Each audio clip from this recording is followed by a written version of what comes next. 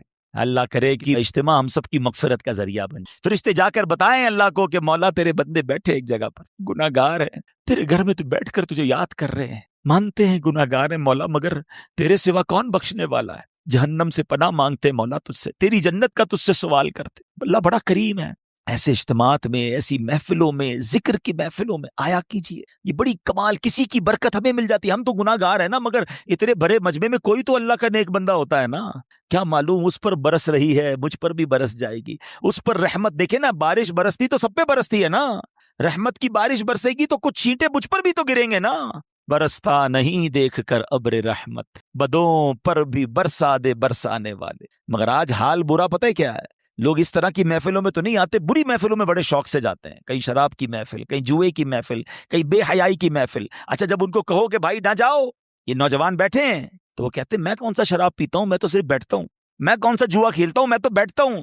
نہیں میرے پیارے اسلامی، جہاں لعنت برس رہی وہاں بیٹھ رہے ہیں۔ پچھلے دنوں کووڈ آیا تھا نا، کووڈ وائرس نے ہم سب کو ایک چیز سکھائی تھی کہ جہاں وائرس ہو اس سے دور رہو، سوشل ڈسٹینس، ہاتھ نہیں ملاتے تھے یار اپنوں سے۔ کمال ہے، جراثیم نہ لگ جائے اس لیے ملتے نہیں تھے، کوئی گناہ نہ لگ جائے، کوئی بری عادت نہ لگ جائے، اللہ کا نافرمان نہ ہو جاؤں، کیوں ڈسٹینس نہیں کرتے برے لوگوں سے؟ عقل مند لوگ بیٹھے ہیں، اگر کسی عمارت میں گراؤنڈ فلور پر آگ لگ جائے تو کیا فرسٹ اور سیکنڈ فلور والے آرام سے بیٹھیں گے یار نیچے لگی ہے میں تو اوپر ہوں؟ کیا کریں گے؟ فوراً بلڈنگ خالی کریں گے نا یار، یہ اوپر بھی آ سکتی ہے، آس پاس کے گھر بھی خالی کرا لیے جاتے ہیں. وائے؟ کیوں؟ کہ یار آگ لگی ہے، بچنا دور ہو جاؤ. جہاں جہنم کی آگ لگی ہے وہاں بیٹھے اور آپ کو پرواہ ہی نہیں ہے کہ یار میں اس کی وجہ سے برا بن سکتا ہوں. بچپن سے جملہ آپ نے سنا ہوگا، اچھے کی صحبت تجھے اچھا بنا دے گی، برے کی صحبت تجھے برا بنا دے گی. لیکن بری صحبتیں مزہ بڑی دیتی ہیں. لوگ کہتے ہیں یار بڑا مزہ آتا ہے، ہم بیٹھتے ہیں، ہم غلط کام نہیں کرتے. آپ یقین کریں یہ بری صحبتیں ہی ہیں جو بندے کو برباد کرتی ہیں.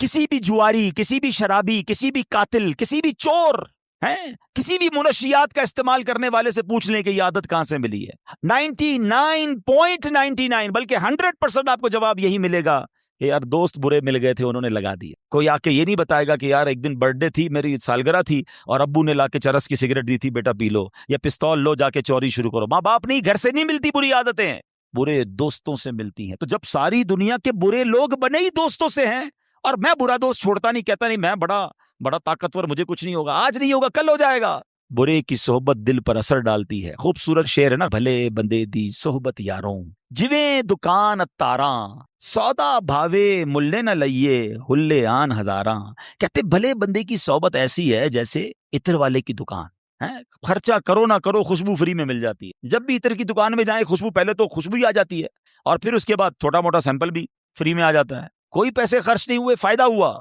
یہ بھلے بندے کی صحبت. کہ نیک کی صحبت میں بیٹھو گے نا، کچھ ملے نہ ملے گناہ سے تو بچ رہے ہیں. جو اس پر رحمت برس رہی ہے، مجھ پر بھی 2 چھینٹے برس جائیں گے. تو اچھی صحبت آلویز بینیفیشل ہے. مگر آگے کیا کہتے ہیں؟ برے بدے دی صحبت یاروں، جویں دکان لوہاراں، کپڑے پاویں کچھ کنج پئیے، چنگا پین ہزاراں.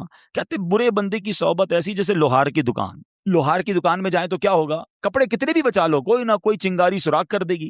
اچھا سوراخ نہیں کرے گی تو بدبو تو ہو ہی جائے گی کپڑے میں، کیونکہ دھواں بڑا نکلتا ہے. تو یہی برے بندے کی صحبت ہے، تمہارے اعمال کردار کو وہ بکھیر دے گی، خراب کر سکتی ہے. تو اپنی صحبتوں کو چینج کیجئے، ذکر الہی کی کثرت کیجئے. ذکر الہی دلوں کو صاف کرتا ہے. کئی لوگ کہتے چین نہیں ہے، سکون نہیں ہے، ٹینشن بڑی ہے. اب بتاؤ کوئی سکون شراب میں ڈھونڈتا ہے، معاذ اللہ کوئی بری محفلوں میں ڈھونڈ رہا ہے. آؤ قرآن سے پوچھتے ہیں، اے رب کے کلام ہمیں بتا سکون کہاں ہے. قرآن فرماتا ہے الا بذکر اللہ تطمئن القلوب، بے شک اللہ کے ذکر میں دلوں کا چین ہے. تو کرے نا ذکر، چین سکون، آپ ریلیکس ہو جائیں گے. مگر جو زبان ذکر ہی نہیں کر رہی، کہہ رہی ٹینشن بھی دور نہیں ہو رہے. بھائی دل مجھے کس نے بنایا ہے؟ ذرا بتائیے، کس نے بنایا؟